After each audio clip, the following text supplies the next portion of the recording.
Welcome, everyone, to the newest Unclassified episode. It's a very special episode today because we've hit follower milestones on both YouTube and Spotify. Huge, maybe, the biggest. So if you're listening on Spotify and YouTube, be sure to follow, comment, subscribe, and give us 5 stars, a great review. It really helps the cause. Preston, how are you doing today? Good, man. Yeah, it's cool to see that growing and get a lot of positive feedback from folks. So that's really cool. This has been fun to just be able to talk through some of this stuff once a week. Yeah. And excited for a guest. We've talked about that from before day one of making that a recurring thing.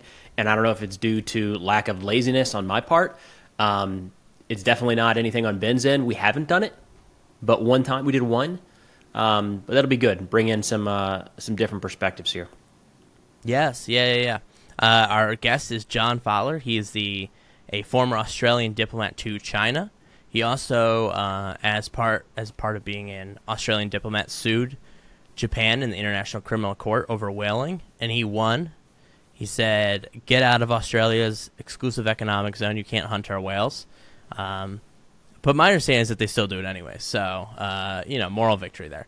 But he's a cool guy. We're happy to have him on. Before we cut to our talk with him, Preston, did you see that Pam Bondi saved all of our lives, all of our families' lives, the entire American people's lives?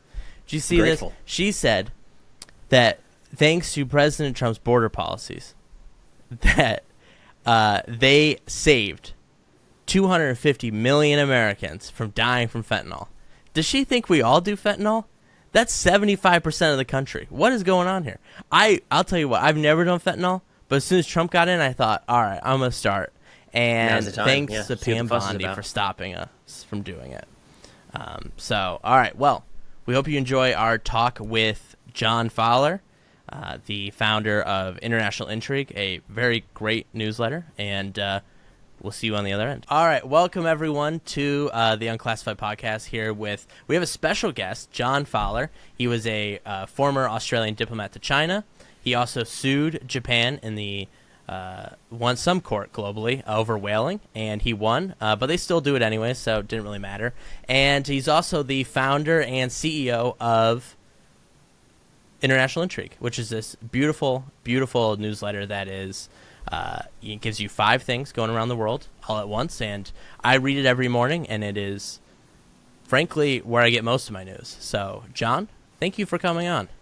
It's my pleasure. Well, quite the intro. You made me sound like I personally took Japan to court and sued them for a personal affront or something. But that was the Shinzo Abe to court yourself. Kicking and screaming. Yeah, it was in the International Court of Justice. Australia took Japan there for whaling in our waters, but we won. And then, as you said, they stopped for a year and restarted. So, yep, a Pyrrhic victory. Yes, sir. Well, so to get us off, we have a new leader in Canada. Mark Carney, who, if viewers of this podcast know, a few weeks back I said was one of my favorite world leaders, and now I have a Canadian flag because they've proven themselves to be worthy of sovereignty after electing Mark Carney. And not only did they beat Mark Carney, they beat the bricks off Pierre Poilievre. He lost his own seat. So, thoughts, boys? Take it away, John. Well, it's interesting you say, a huge victory. I mean, the overall victory was pretty small, right? I don't think they've got a majority, but it is interesting that he lost his own seat. There's just this, I don't know. We wrote this week, all politics is local, right? Because I think everyone's trying to draw this long thread between Donald Trump and his effect on other democracies. And the Australian election, which is obviously where I'm from originally, that's this weekend. And I think it's going to play out in the same way that the Canadian election did, in the sense that the conservative, our politics is a lot more centrist, but our right-wing candidate was going to win, or looked like he might win, and now it looks like he won't win, arguably because of Trump. That's the story of Canada. But then in the UK, it's not quite that simple, right? The UK is Nigel Farage and Reform are probably the closest to Trump of the kind of democratic politicians, and they just won a by-election this morning and are doing pretty well. So I don't know. The Canadian system just feels like that was a Canadian story, not a bigger global story. I think Mark Carney did a great job of somehow positioning himself as not, the elitist incumbent that he clearly is, being, a central banker and a Harvard professor and all this kind of stuff. But I'm not an expert in Canadian politics, but it strikes me that it was a very, very local kind of political result rather than sort of broader strokes. I don't know what you guys think. There's somebody recently that talked about how, when looking at the tariff wars going on around the world, how we have to consider what local populations, how they're going to view that. And it might not be rational. It might just be, screw the United States. We're not going to stand for this. And the Canadian elections kind of made me think of that, where I think we're guilty at times of looking at countries around the world as being these blocks, like, or a person Totally. with all the decision making, and kind of forgetting that regardless of their form of government, they are answering to their people in some way, shape, or form. And those people might, they, like I and everybody here, they have pride.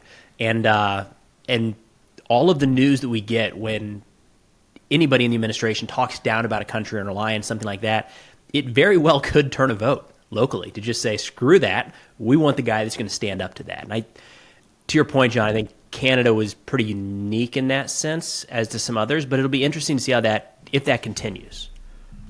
Well, it's also, I mean, maybe you guys can explain this to me better, but like, what is Trump playing at when he says he wants to annex the country? Because I think that if he hadn't said that, there's a much more compelling argument of, well, we need great relations with the US. Trump's their president, whether we like it or not. So we're going to elect a guy who gets Trump and Trump likes him. So let's elect Pierre Poilievre because he's obviously got a good relationship. And then Trump says, essentially, we're going to invade your country. And like, I don't, I'm sure some Canadians wouldn't hate that. And I've seen those interviews with some guys being like, oh, it'd be great, we'd be rich. But like, Canada has free healthcare. It has, its politics isn't super, super polarized. It's a great country. I go almost once a year to go for a holiday. It's beautiful. So it just strikes me that was like a bridge too far of like, oh, wait, like we want good relations with you, but we don't want that whole thing.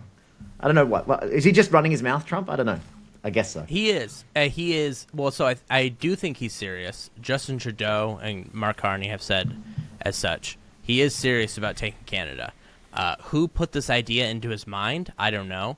But like, if you go through the decisions that have been made, he clearly has been reading some kind of history book, because we're in the 1812 part right now. We're going to take Canada. That was back in December that he keeps talking about. And now we're also in 1895 as well, because we're putting tariffs on everything. And don't worry, in a few months we will get to the Great Depression. But it is just the way it's going. I don't know why he wants to take Canada. It's nonsensical to me. It's kind of like the whole Greenland debacle, where any arguments over national security is just like, if you want to do something in the Canadian Arctic, you can just ask and they'll let you. Just the same way in Greenland. If you want to do something in Greenland, you can just ask and they will let you.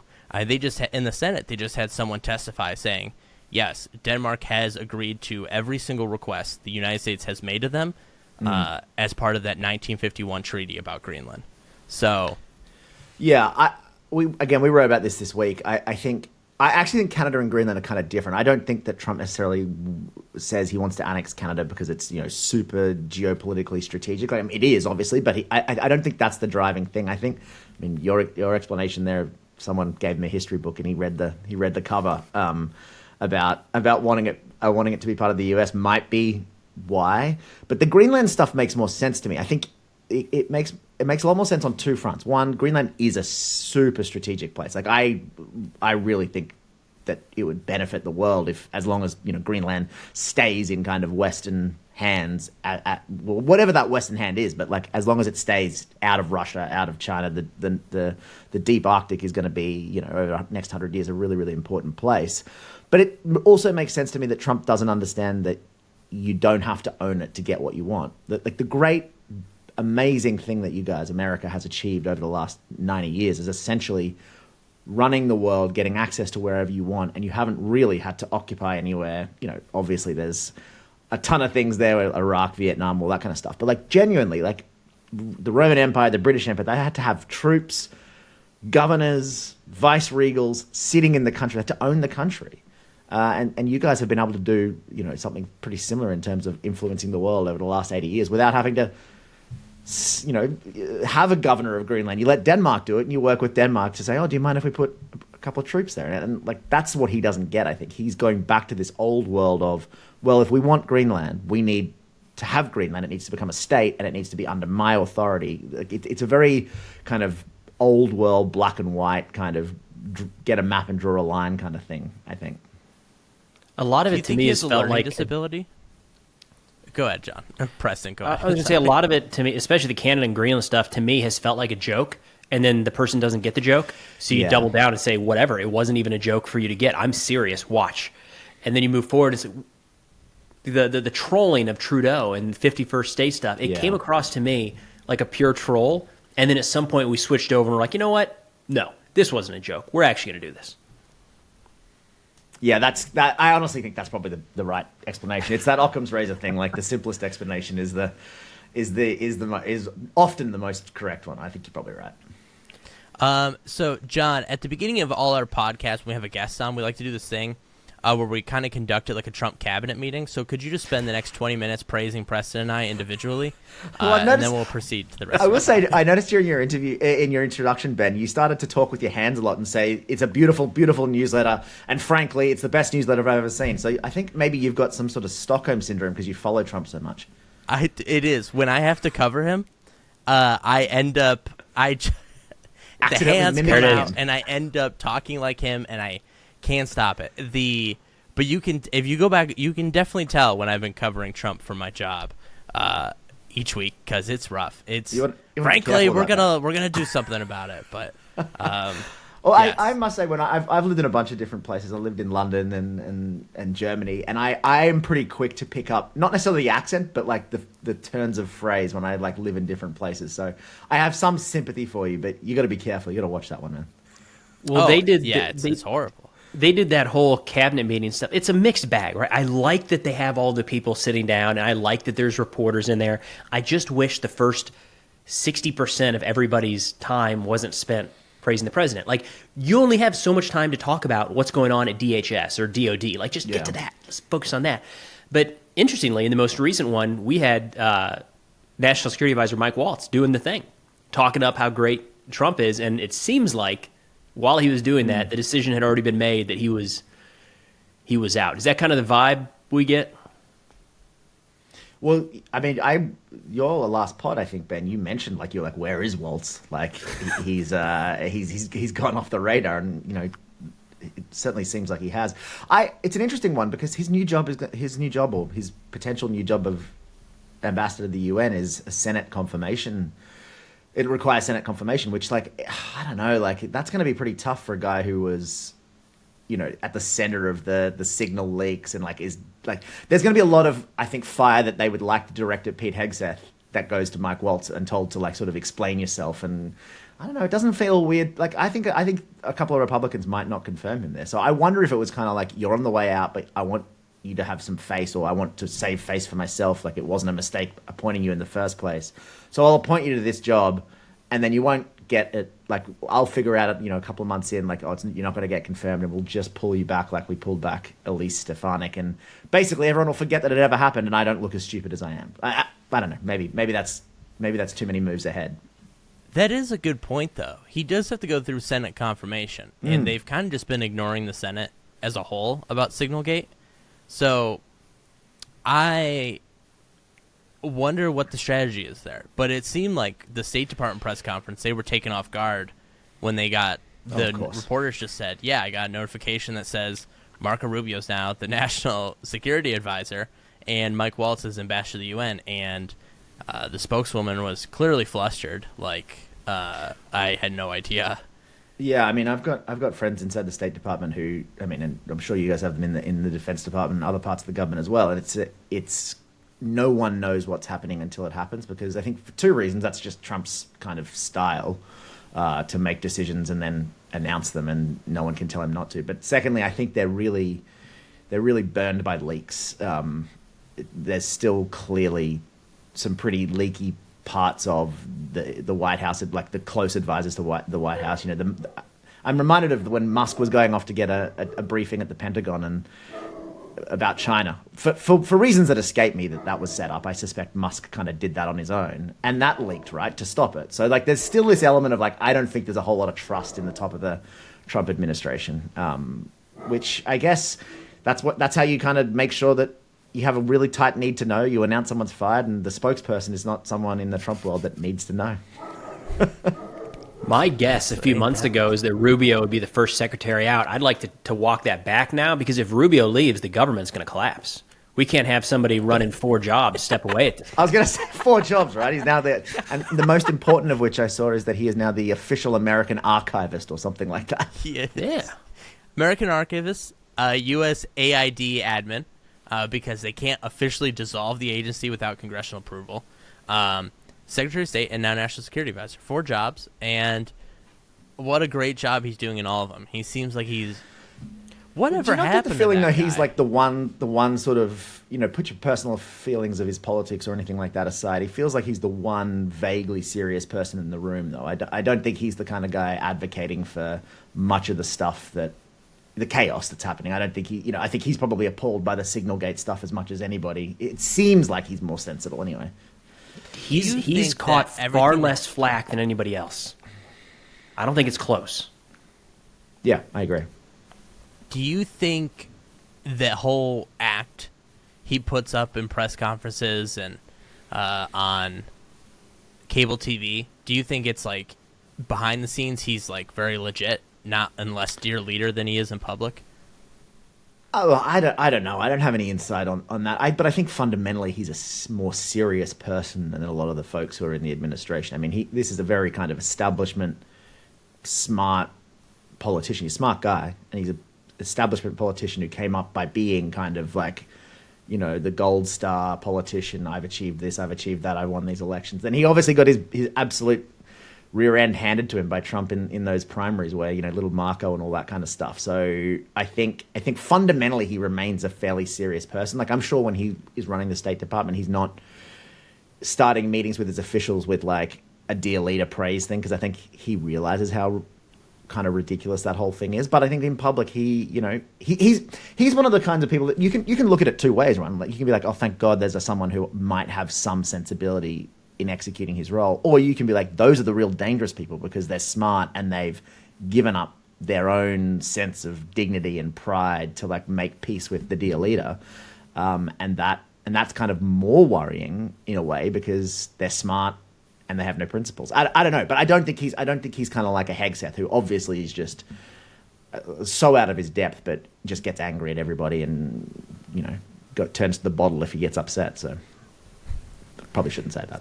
So, it's been 100 days of this presidency. Do you guys have any grade? Do you have a grade you would give him for his first 100 days?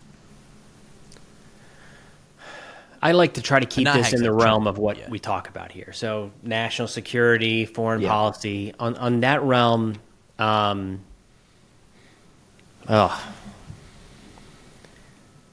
giving it a C-. Now, hear me out. Because a lot of the stuff that has been talked about nothing's happened because of it. So we've got these Iran nuclear talks. Nothing's actually materialized. We've got the discussions with Russia and Ukraine. Nothing has actually come of that. So the effort is there to a degree. Give some points for the effort, but we can't grade any sort of results. We've talked about it multiple times here. Really not a fan of how we approached our international allies, especially NATO. I think that was a knock against. And then the gaps on the national security team, handful at the top of the Pentagon, now the national security advisor stepping out. That makes me nervous. That's also possibly a quick fix if they're able to get some people into those roles, good people into those roles. I don't want to write anything off too quickly. So I'm going with the C-. They're getting through. Let's improve next quarter. What do you guys got? John? Yeah. First, I agree. Like, limiting it to the foreign policy and national security stuff, 100 days you can't really judge anything meaningfully by 100 days. I think you'd say overall, I'm kind of going to give him a C as well. And that's for a couple of reasons. One, I think you get an F for kind of just general conduct of government, like in the sense of like it's chaos. It doesn't look good from the outside. I don't think that many of those like longer term priorities are getting acted upon because everyone's kind of just bailing water out of a lot of ships. For example, I can't imagine that the leadership of the Defense Department is doing much kind of long term strategic planning right now beyond, oh my God, what's going to come up tomorrow? What are we going to have to manage tomorrow? So that gets an F because having worked in government, it's boring, it's not sexy, it's easy to criticize, and government. I've talked to you, Ben. I was very critical of my time in government in terms of how slow it moves. But things like there's a lot of people who work like diligently towards long-term strategic priorities that happen in 10, 20, 30 years. And if you don't let them do that, you don't notice it in the first 100 days. You don't notice it in the presidency. You notice it in 2035 when, America still doesn't have any ships. And that's because no one, actually joined up the dots to sign the contracts because there was so much uncertainty. So in that sense, it's a long way of saying F for actual management of government. But I would give kind of like a C or even a B. I think one of the things that he's done pretty well is, the American hostages are being returned is a big deal. I think that's great. I do think that is Trump and not Biden or anybody else. I think a lot of countries kind of release those hostages as like if we give him a little something that we don't care about, but is very important to Americans, then maybe he will like us. So I genuinely think that that's one area where that kind of ridiculous strength leverage kind of approach does work. I'm a bit of a China hawk too, so I have always welcomed Trump's approach to kind of calling China what it is, which is it manipulates the global economy to its own end and to the detriment of others. So I'm big on that. I'm big on the idea that you need to get China to take seriously that they can't flood the market with cheap goods and then destroy your own supply chains. I don't think he's gone about it the right way, and I think the rollout of tariffs is absurd. So that gets an F. It's almost like the current theme is like, I've always said Trump is pretty good, or sometimes pretty good at diagnosing issues that other people don't want to talk about. The Democrats want you to believe that everything is fine and everything is great, and don't look over here because everything was great except for Donald Trump. But, America has been hollowed out over the last 30 years, and whether you can get it back or not is a different question, but something's wrong, right? And Trump kind of says it's China hollowing out the world's economies. He says it's, fighting wars that we shouldn't be involved in. So like diagnosing these problems, he's not terrible at, but the solutions, the hard, boring, long work of fixing a lot of these problems is not something that I would give him credit for. Long way of saying I'm giving him a pass for now. I think long term though, Preston, Ben, I think like when we have this conversation in 2040, if I'll be an old man, but we'll look back and go, it was a really awful presidency because of the damage he did to America's ability. What I was saying at the start, America's ability to influence other countries to get what they want without having to pay too much. That's what's going to hurt. Like he's not going to be able to. Europe's not going to answer his calls or the next president's calls or do what you want them to do because they're going to be like, hey, you know what? We can't rely on you guys anymore. Ben, can I amend part of my grade? Him, of course. Okay, I want to amend. If we're breaking it out a little bit, that was a smart move by John. I give communications on the national security front an F. It's been awful. We have no idea what's happening in some of these. Like the messaging over Iran we heard 3 different statements yesterday or 2 days ago. Like we're going to bomb them. Also, Witkoff is about to reach a deal, and Witkoff is a deep state insider undermining the president. Like I have no idea. And there's a degree of trying to keep your adversaries on their toes, and then there's like, is this infighting? So we have no idea what's happening there. We are, for all intents and purposes, in a war in Yemen right now, and we have no idea what's going on there. We're losing F-18s over the side of aircraft carriers. Our sailors are out there getting shot at every single day, and the Defense Department has done one briefing on that. It's an active conflict, and we have no idea what's going on there. I think the messaging around some of that has been really, really poor. So, all right, I'll address your communications thing. I think you should probably give them an A for communications. They're adding the editors of magazines into group chats. I mean, that's as good of transparency as you can get. Yeah, the most transparent administration in history. I give on the foreign policy national security front, I give them an F, and I'll explain why. I think the breakup of USAID is despicable. Millions of people are going to die because of the end of PEPFAR, which is the anti-HIV program. I also think it is basically just giving Africa and Eastern Europe, as well as Southern Asia to China. They are filling the gaps already that our aid has not, their aid has been removed from, and I think it's just despicable. I also think it kind of ties into what you two said about he's broken American soft power. Because of his inability or lack of refusal to understand how American soft power works. This is something we're going to have to get back for a while. and we're going to have to build back. And I don't know if we ever will be able to. On top of that, I also think what's happened in Ukraine, where at one point they had turned off the weapons, they had stopped aid, the ambushing Zelensky, the attacking Zelensky for not accepting a surrender, essentially, and then this whole song and dance about Russia, and then you have, Steve, Ronald McDonald Wyckoff going there, bringing back a painting. I just think the whole thing's been despicable and a joke.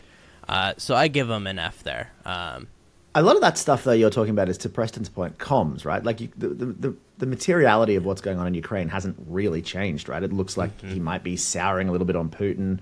The deal that they signed yesterday doesn't do much of anything other than kind of symbolically show that the US might not be abandoning Ukraine. So, but it's comm stuff, right? Like, nothing on the ground has changed. And I take some solace from the fact that because he is such a poor government communicator, excellent political communicator and campaigner, but poor government communicator, it kind of makes me a little bit, I'm not going to say happy, but it gives me some pause for maybe this won't be awful, because he's uninterested in executing a lot of the things he says. To Preston's point at the start, it's starts off as a meme or a joke or a troll, ends up in him being that's my new policy, but then stops before he goes, and I'm serious about this. I'm going to put people in the government who can execute on this stuff because I'm going to see this through. He then moves on to the next thing. So it's not great, obviously, but it's maybe not as devastating as it could be, but maybe I'm just trying to see the bright side. To that point, John, yesterday the president put out a statement saying that anybody that does any business with Iran at all,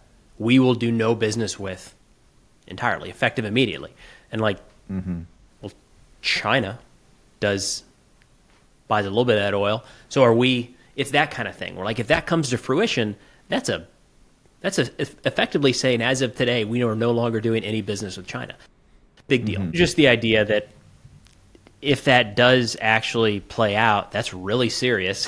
The entire global economy would be reacting as such. But instead, people just went, that doesn't sound like something that's actually going to happen like he says it is.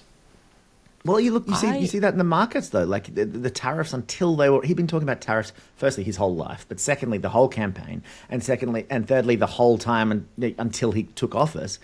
And then while he was in office, he talked about it every single day, but there was no market reaction until he actually did the Liberation Day stuff in the Rose Garden and directed the official parts of government to put those tariffs on. It was literally no one believed him because of the experience of Trump until it actually happened, and then everyone freaked out. So it's also not only is it kind of you get less reaction because no one believes him, but if it actually happens, you get a massive overreaction because it's the spikes of the volatility are just way off the charts with this guy.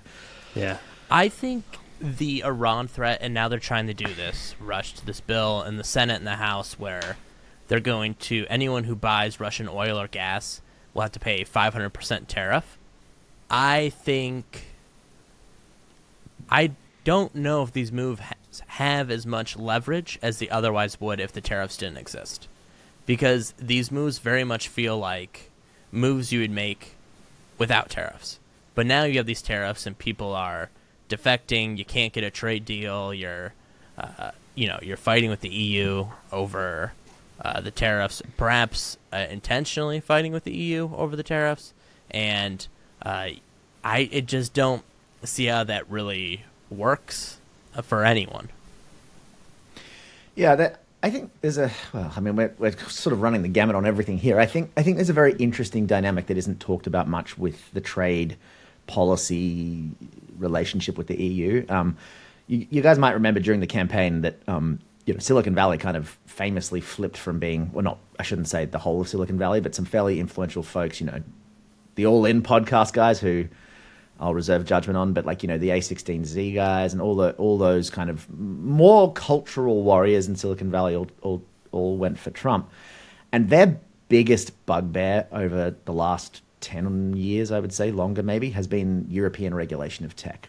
They're terrified of the idea that American technology around the world will get regulated out of having a global market. So, a lot of the funding models of these guys don't work if American technology can't use the whole world or whole world ex-China and Russia as its addressable market. And the EU is moving in the direction of like, okay, well, maybe you just can't operate here at Facebook if you don't do what we say. Or maybe you just can't operate here, Google, Apple, all that kind of stuff.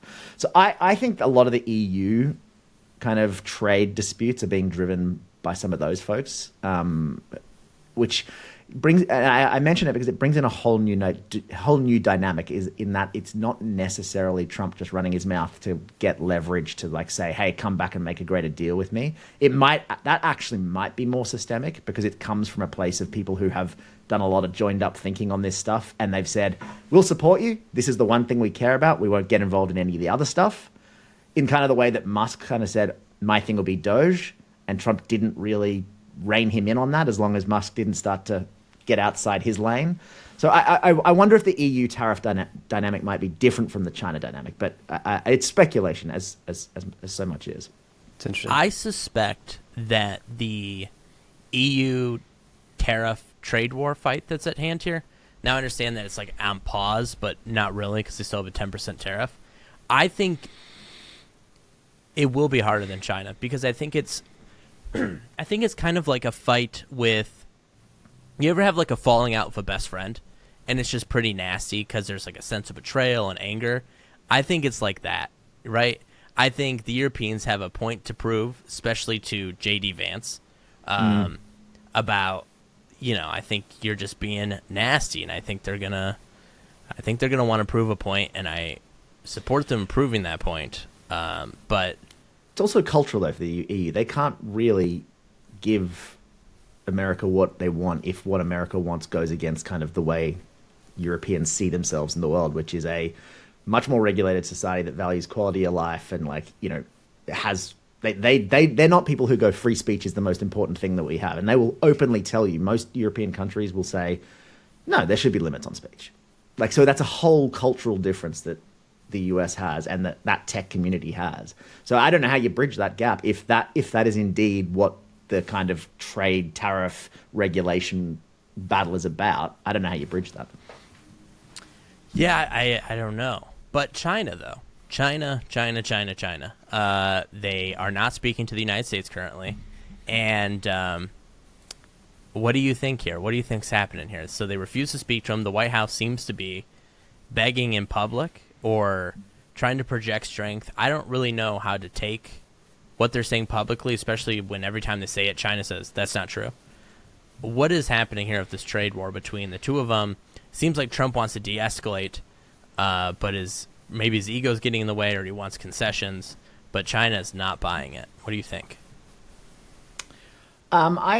This is the kind of I do kind of have some pretty strong views here, and I think that this administration doesn't have anybody who really understands China anywhere near the levers of power, which is a real problem. I think this is where it's the American-centric view of the world that a lot of folks in that orbit have is most dangerous when it comes to China, because China doesn't need to, it's not a price taker here. It can push back. I think there's been a lot said about the political resiliency of both countries, and China can withstand a lot more pain than the US can because of its government system. So I think what they've done, unfortunately, is bite off a bit more than they can chew. As I said at the start, I think that I support the narrative change on China. I really thought in Trump's first term he did a great job of moving away from this kind of like China is a constructive world player, or that we need to overlook their transgressions because it's that's just the nature of a developing economy, into these guys are big, they know what they're doing, they're using the system to kind of screw everyone over. I really support that narrative change, because having lived there for 5 years and worked with the Communist Party, and being in meetings where I kind of saw how they conduct themselves, I think it is true. I think they know exactly what they were doing, and they were taking advantage of folks. This time around, though, the first thing is they were prepared. They always knew that Trump could come back. They knew they had a lot of experience dealing with him. Xi Jinping is a lot more powerful than he was in 2016, and a lot more. He controls a lot more of the government in terms of his people are in all the key positions. And third, I think that the American, let's call it the White House, the people advising Trump really closely, like Peter Navarro, these kind of really rusted on hawks, tariffs kind of guys. They don't view China as a country that can kind of say no to America. They're like, oh, well, we'll just bring them to heel and they'll do what we say. But right now, the Chinese Communist Party, the economy isn't great, but it's not terrible. And the Chinese Communist Party is never going to negotiate from a position of weakness. They're never going to say, oh, you've just tried to like screw us over and gain that leverage. Yeah, let's have a chat. They may well they may well agree to have conversations with the Trump administration in the next like 6 months, but they're not going to give him what he wants, or at least not anything that they may allow Trump to walk away and say, hey, yes, I won, but they're not actually going to give him anything that is meaningful, because that's not how the Communist Party works. They fight strength with strength, and they will overcome and endure pain to make their point. It is not, again, going back to like the Allies, if Europe makes a deal, I can see Europe making a deal that kind of is born of the idea of like, well, we actually kind of really want to have good relations with America, so I guess we'll just grin and bear this. China's not going to do that. Do you think a trade deal will ever come, or do you think we're just going to see escalation? Scott Bessent keeps threatening higher and higher tariffs. We saw that argument or that statement from China where they called the United States a joke. They said these tariffs are a joke at this point because they're, I don't think they use the word embargo, but they are a Well, I mean, it's that joke of like, oh, well, it was still profitable for me to export to America at 110%, but now it's 140. My whole business model's shot. Like, once you have tariffs of over a couple of percent, it changes the whole dynamic. And the problem is, it'll take a while. If the tariffs stay on, it'll take a while for that to happen. My gut is that there will be a trade deal. Neither economy can sustain the current situation for very long. It's about who blinks first, really. And I think Donald Trump will never say, oh well, we made a deal with China and it's great or whatever. I think he'll walk away having changed almost nothing. I think there's a possibility that the situation will be worse. He'll get a worse deal than before he came in. But China, the way this deal gets done is maybe China allows him to save some face. Maybe China comes and says, yes, the fentanyl stuff. Yes, we'll stop. We'll work with you to stop fentanyl. Yes, we'll, maybe the de minimis rule, this rule about things under $800 come in tax-free, import duty-free, that just got closed, I think, today, literally. I think that's now no longer a law in America. Maybe that stays because that's allowed like Temu and Shine and all these folks to come in and undercut a lot of American retailers. Maybe things around the edge stay and China agrees to kind of not get upset about that. But realistically, it's not a deal, right? He could have come to office and said, yeah, the trade relationship with China isn't great, so we're going to get rid of that de minimis rule, like overnight. I think he would have got a lot of support for that. China might have been upset about it. It probably would have gotten to the same place we're going to get to in 6 months from now without this idea of like, well, a lot of companies will be moving their supply chains out of China and out of the US, and they say, well, the US isn't a market that we want anymore, and then that means that costs will go up and prices will go up. So it's a long-winded way of me saying there may well be a deal. I think this deal probably could have been done by just announcing a small couple of changes and getting to the same place. But in the meantime, you've done a lot of damage to the American economy, to the Chinese economy, to partners around the world. I mean, last point here, and I know I'm ranting a bit, but I think one of the things that the Trump administration has tried to do is use this leverage and these threats of tariffs against friends to get them to put tariffs on China, or to at least agree to kind of be part of that regime against China. You look at Japan. Japan said, no, we're not going to do that. Our economy is dependent on China. We don't like the Chinese. In fact, the Japanese hate the Chinese. But they're still not willing to sign up to it. So yeah. I think it's backfired a lot, actually. Oh, super positive. No, just it's we don't hear anything positive on this front at all. And I was just going to say I don't think there's any talking at all between the United States and China right now. The U.S. has kind of teased that a couple times, and reporters will ask, like, can you tell us if there's any communication? And the White House is always saying, we're not going to get ahead of that. We don't even want to tip the hand. And then China immediately says, no, there's nothing.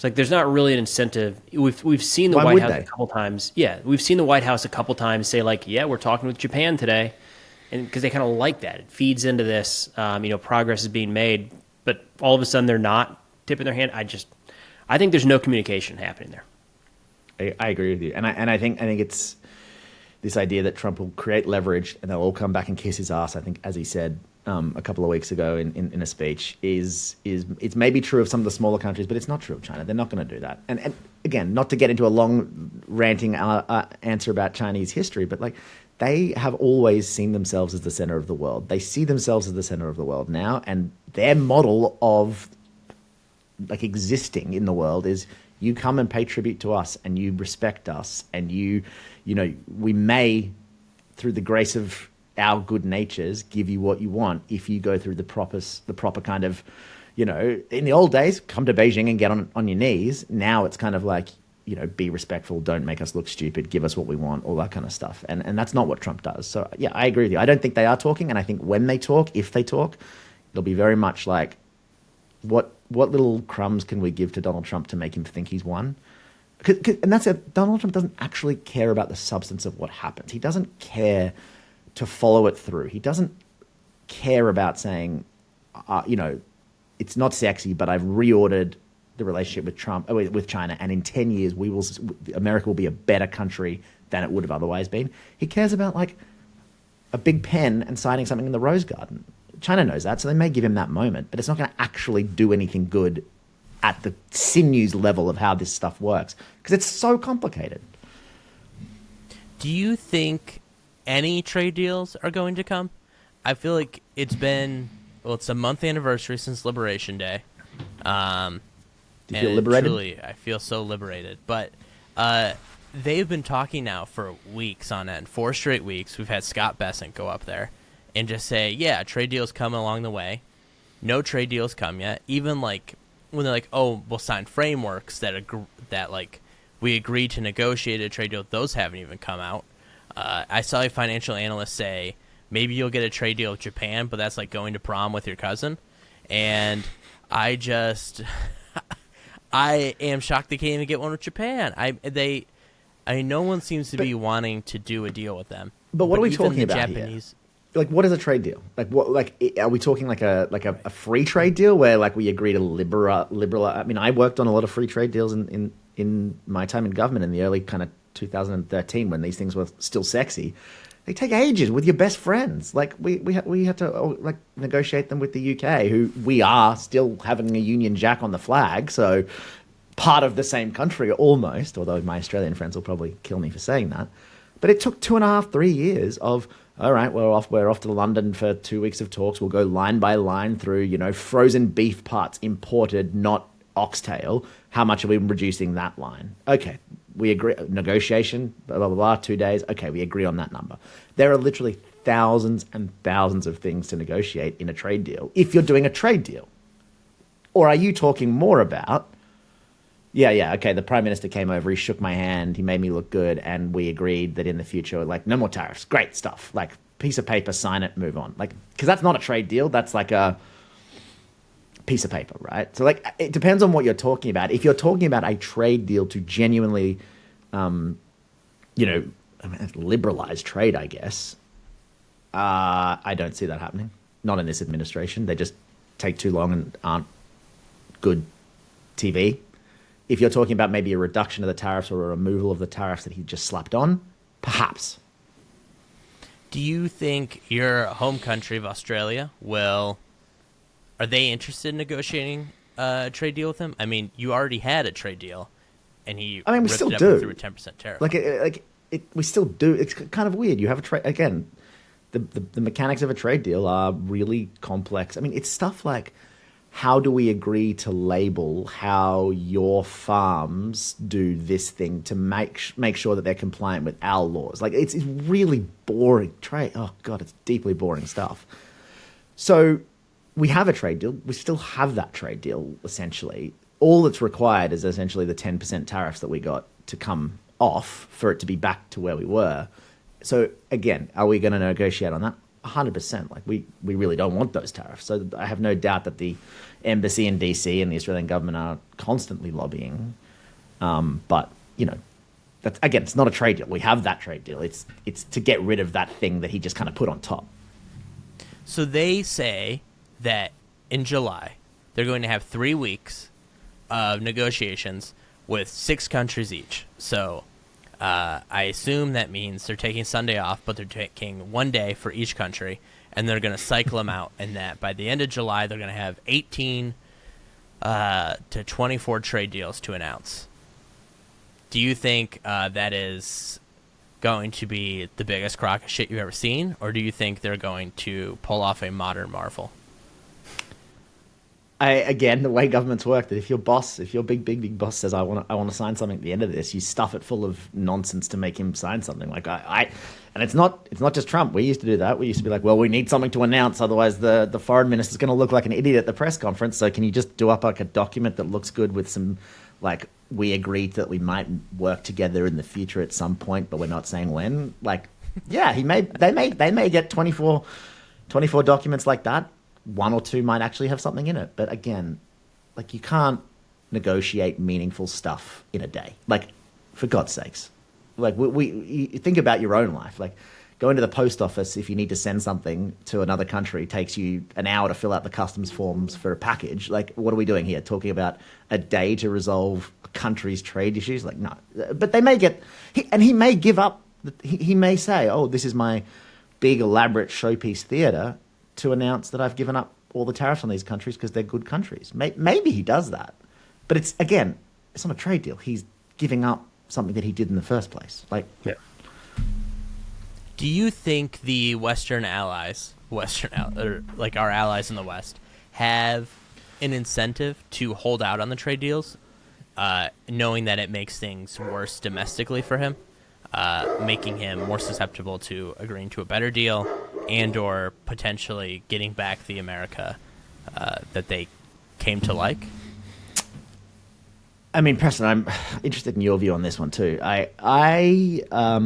Look, it's essentially like game theory here, right? It's very simple game theory. It's like individually, all of them have incentives to make deals. Collectively, you're probably right, Ben, that they have an incentive to not make a deal and hold out together.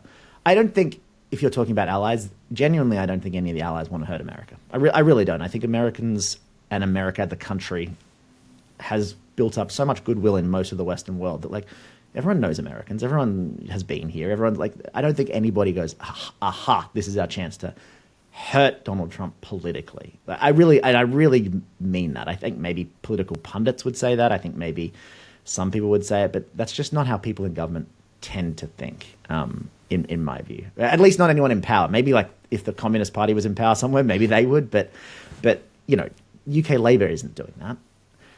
But I had said since the start, I wonder and I worry from America's perspective whether Trump's moved so quickly in this second term with the Project 2025 kind of preparation and Musk's general ability to kind of move very quickly and break a lot of things.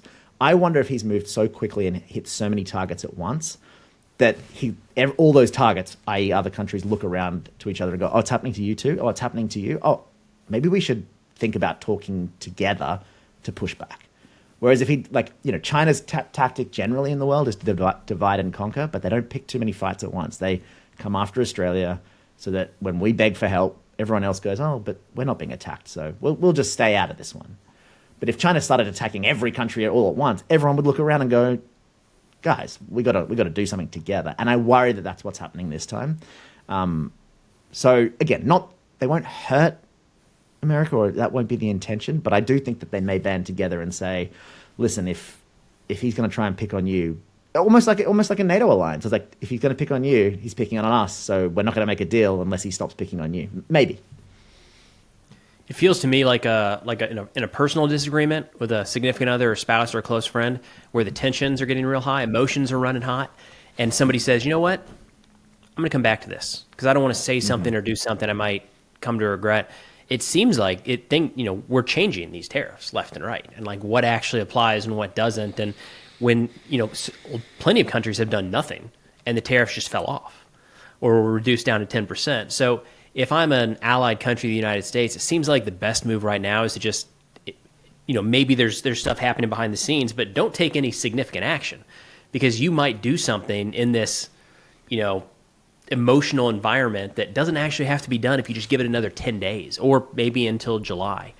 So I don't know. I don't think we've really incentivized anybody to act with how quickly we are to adjust course.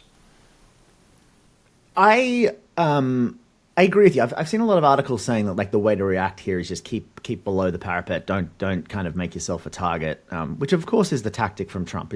That's the idea, is like to make everyone kind of stay out of the way. But here's the thing. We started this conversation talking about local politics, and Canada has been very successful. Mark Carney, who was very successful in standing up to Donald Trump. I think the Australian Labor Party, our kind of centre left, has been pretty successful by being like, hey, that's not how we do politics. And I think you're right, Preston, until the point that there's a local politics, again, not the American-centric view of the world, but local politics makes it a winning political strategy to campaign on standing up to America. And I think, I think that could potentially be, in some countries, a pretty powerful political argument. So it's not even that if you're managing a country, right? Like you're a McKinsey consultant, you're put in charge of it. Maybe what you're saying is absolutely right. Like, hey, the best strategy here is to do nothing. But politics, like politically, maybe it makes a ton of sense to be like, actually, we're standing up to Trump. It's done. America's done. We can't rely on them. Look at this guy, because Trump is really unpopular around the world. Like no one outside of America likes Trump at all, regardless of whether you're left or right. Like it's an American phenomenon that Trump is so popular. So I agree with you, but again, politics is local, so maybe the tail kind of wags the dog on that. Good point. All right. Well, thank you, John, for coming on. It's been a pleasure. Hopefully, we'll have you on again in the future. We'll see anytime. what the audience says. I suspect their reaction may determine it another way. But I really enjoyed it. It's always good to just talk, shoot the breeze with you guys and talk about these things. I like it a lot. Appreciate it. No, John. of course. It's always lovely to have you on. Will you be going to the NATO summit? Potentially. We're not sure yet. I kind of think in like 2-3 weeks ahead. It's busy time, but potentially, yeah. Well, maybe we'll see you there. You can come on our special. You guys will be there? We think so. Plan. Yeah. You're going to be doing a live recording and whatnot? It'd be fun. That idea. Yeah. You come our special In the Hague episode. Yeah. So yeah, well, I mean that sounds like a great time over there. Some Dutch summer sounds good.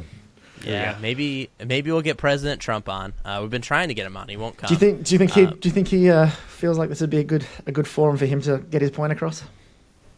Well, you think he'd be fair to him? I've been so kind and generous to him in my criticism, and the head of his comms team, the sorority president of the United States, Caroline Leavitt, I've been nothing but supportive of. I gave him a C for foreign policy. So maybe you want to push my comments forward to say it's a nice place for him to come. Yeah, there we go. Yeah, he likes Australians. Yeah, it'll work. It'll be fine. Well, anyways, thank you for coming on, and we'll see you again soon.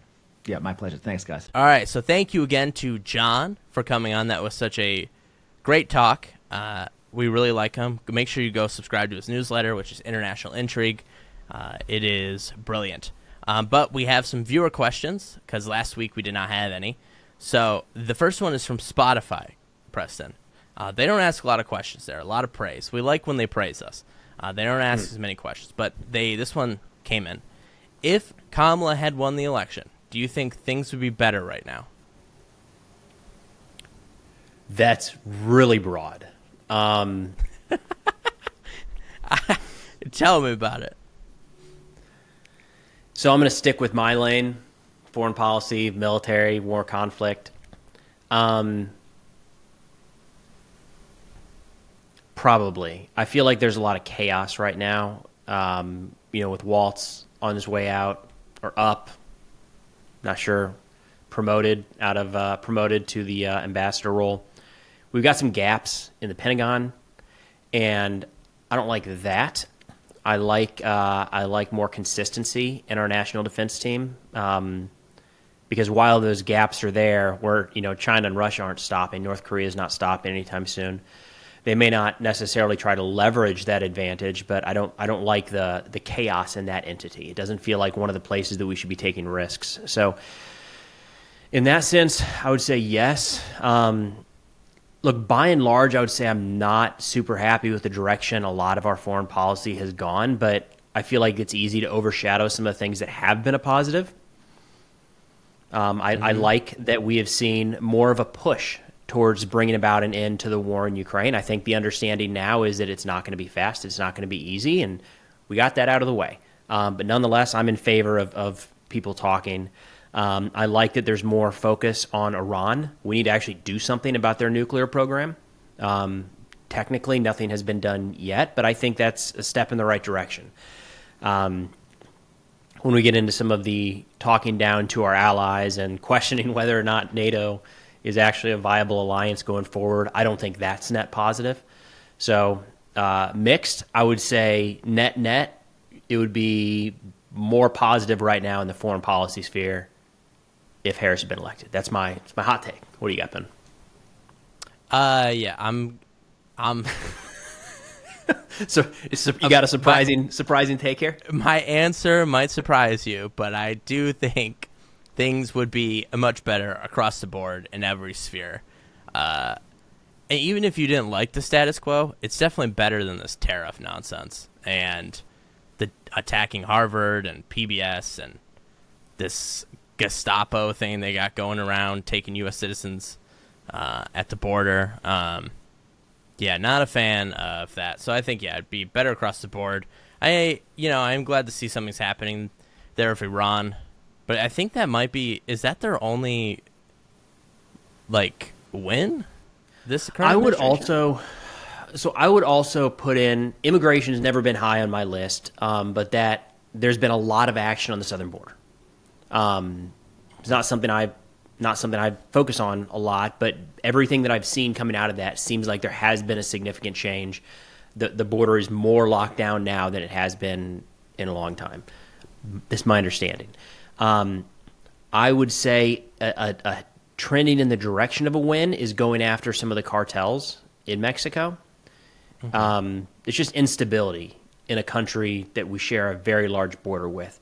Nothing's really been done there. I mean, by and large, from what I've seen, we've got troops on the border now, like 12 to 15,000. We've sent some destroyers to the Gulf of Mexico / America, that body of water, over there.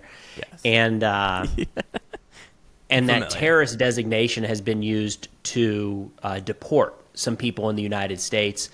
But I was thinking that was going to be used more for some sort of action directed at the cartels, the heads of the cartels, not necessarily even military, but it opens up a lot of tools to go after them, and I thought we'd see more of that by now.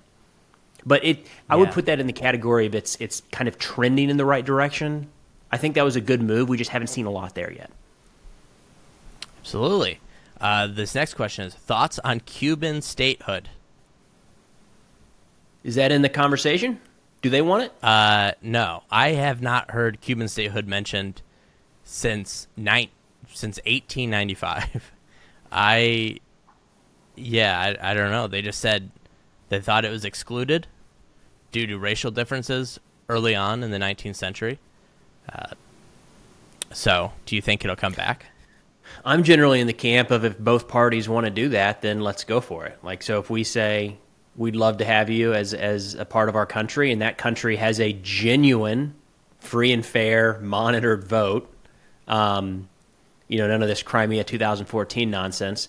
If they have a genuine interest in doing that, I think that should always be on the table. But again, it's got to be overwhelming support in both directions. I feel like that's the kind of thing that gets dangerous really quickly. I fully agree with you. I think, if Cuba wants to join and they have a free and fair election join, they're more than welcome to do so. I just don't think they will be anytime soon. But I don't know, maybe 300 years of embargo will do it. I don't know. Next question. How did you two meet? I'll tell you right now. I had been watching Preston's videos, and I thought, what a loser this guy is. No, I had been watching Preston's videos. I was a fan, and NATO came to me one year, and they said, well, we need creators for this. And I had reached out to Preston, but I didn't hear anything back. So then I reached out the next year because they're like, well, can you find creators for us again? And I did. And he responded. And then from there, our friendship spawned. I didn't know that I ghosted you the first time. What app was that I ghosted you on? Do you know? Oh, I couldn't figure out a way to get in contact with you. So I just left it in your TikTok comments. And so I was like, hit me up about NATO, which I guess now I'm saying it out loud, in definitely feels maybe. like a scam. Yeah, feels like a scam. But yeah, no, I made the connection and it was good.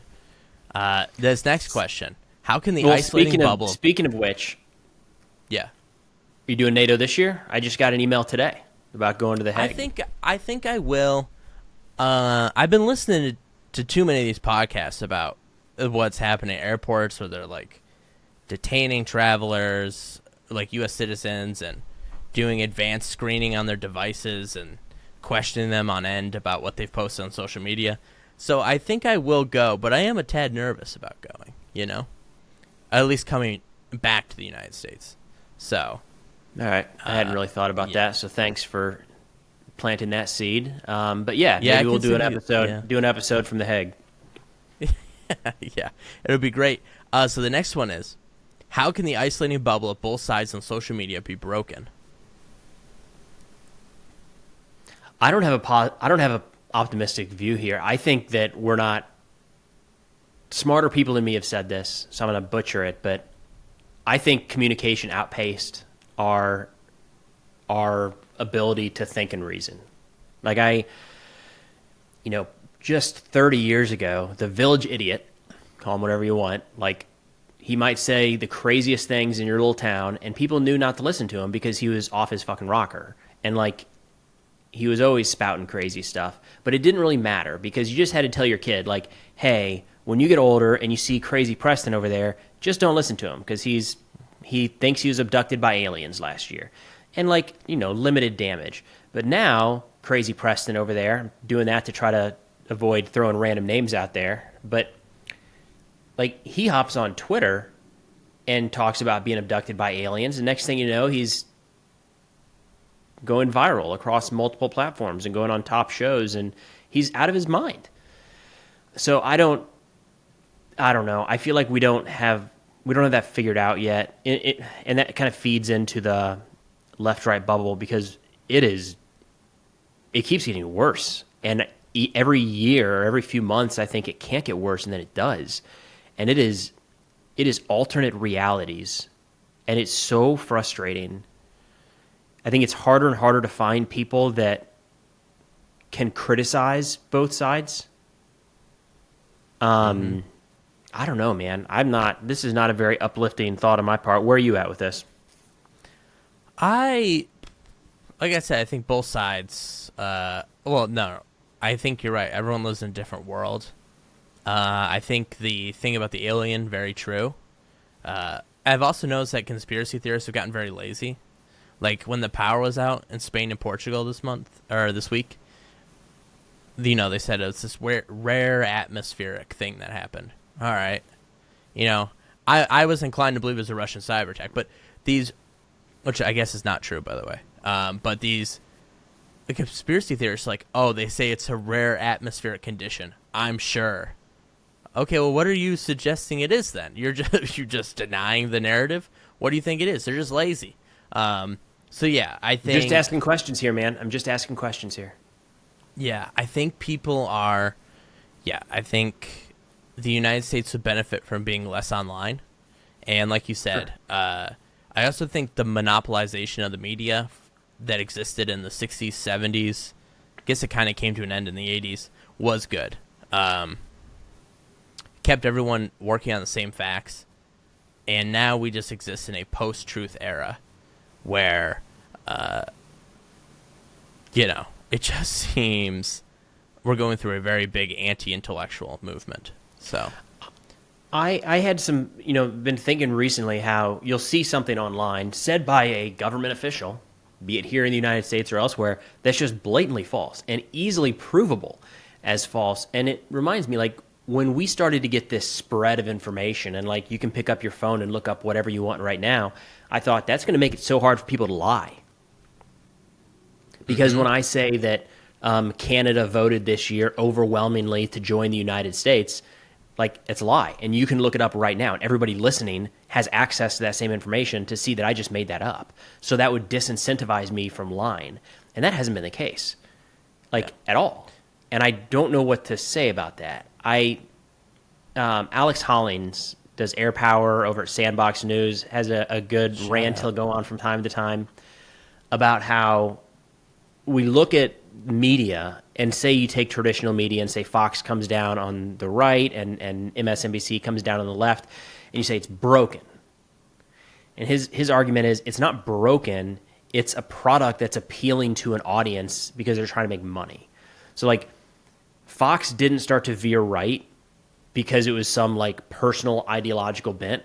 It was a market decision. And the same with MSNBC. And they're playing to an audience to retain that audience to sell ads. And then, so we complain about it, but they're just doing what we as people want.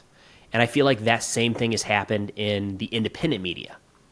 People find a lane and they're like, this is the thing I need to say and how I need to say it. And it's a bit of audience capture, but that gets a lot more attention than, I felt it on my page. When I have a video talking about an Israeli crime in Gaza, I lose followers. They're like, well, that's not what I'm here for. But then when I talk about something horrible Hamas did, I lose followers from the other side, right? They're like, it's interesting. Mm-hmm. It is, yeah. I saw someone tweet that the solution to our problem is not the American people, because the American people are the problem. And I think that's really funny, but I also think it kind of summarizes what you said, right? So, I don't know. Until things get really bad, we have to eat the consequence of our actions, I don't think this division or disagreement on simple information is going to go away anytime soon. But our last question here is, this week, and they use my term here, this week the sorority president of the United States, Caroline Leavitt, has been hosting press briefings for New Age media. Do you have any thoughts on this? And do you think you guys will get an invite to the White House this year? My thoughts on it are little North Korea-ish. They also, full offense to them, all seem to be incredibly stupid. Their questions are awful.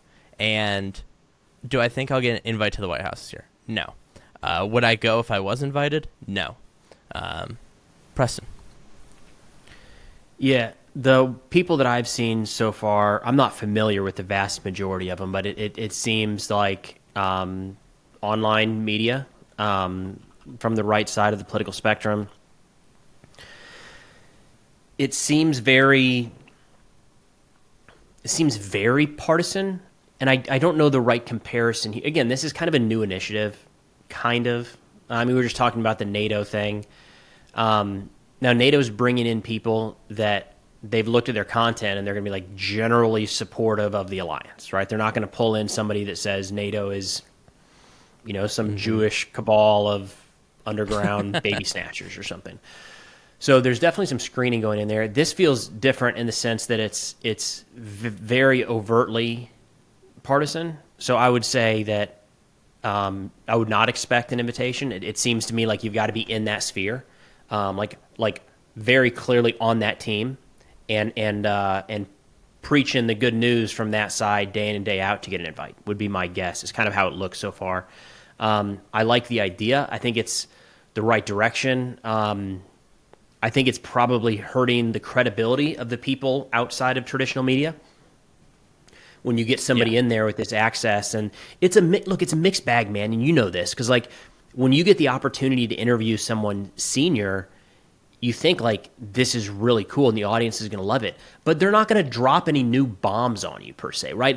Ben's not going to be able to ask a question of Caroline Leavitt that none of the press is able to get through. Or she's not going to say something different because it's you instead of Breitbart or CNN. Mm-hmm. So there's a bit of a kind of expectation management there. But yeah, some of the questions that I've seen at least it's less about questions and more just saying something. And I don't think that helps our cause of people discussing this stuff outside of traditional media. It makes it look like it's worthless. Yeah, no. Yeah, they got a bunch of fools there. Agreed. Now, well, thank you everyone for listening. We really do appreciate it. Remember to like, comment, subscribe. Give us 5 stars. Let us know what you think of the episode. Give us any of your questions. We really like doing this. So thank you for being here. And we hope to be doing this for much, much longer. So later, guys.